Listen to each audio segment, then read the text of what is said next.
तुम्हाला माहिती आहे का, जसं आपल्या प्रत्येकाचं फिंगरप्रिंट वेगळं असतं, तसंच प्रत्येक गायीच्या नाकाची डिझाईन सुद्धा युनिक असते. आणि याच सायन्सचा उपयोग करून गुजरात सरकार आता भटक्या गायींच्या मालकांचा शोध लावणार आहे, ते सुद्धा चक्क एआयच्या मदतीने.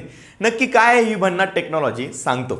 अहमदाबाद आणि गुजरातच्या अनेक शहरांमध्ये रस्त्यावरील भटक्या गायींमुळे ट्रॅफिक आणि ॲक्सिडेंटचं प्रमाण वाढलेलं असल्यामुळे सध्या महापालिका गायींच्या अंगांवरील चिप आणि टॅग तपासून मालक शोधते. पण ही सगळी प्रोसेस पूर्णपणे मॅन्युअल असल्याने त्यात खूप वेळ वाया जातो.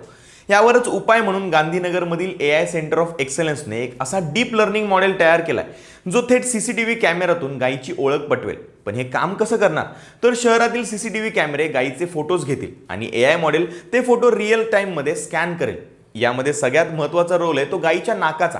प्रत्येक गायीच्या नाकावरील रेषा आणि ठसे वेगवेगळे असतात. यासोबतच गायीचे डोळे आणि चेहऱ्यावरील इतर खुणा स्कॅन करून रिअल टाइममध्ये मालकाची माहिती समोर येईल.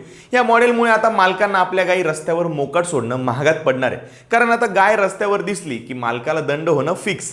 अहमदाबादसह अनेक शहरांमध्ये हा पायलट प्रोजेक्ट सुरू झाला असून लवकरच तो संपूर्ण गुजरात राज्यात चालू होणार आहे. एआय टेक्नॉलॉजीचा जर असा वापर होणार असेल तर खरंच हे कौतुकास्पद आहे. महाराष्ट्रातही मोकाट गायींचा प्रश्न काही अंशी आहेच, त्यामुळे आपल्या महाराष्ट्रातही असं व्हायला हवंय का?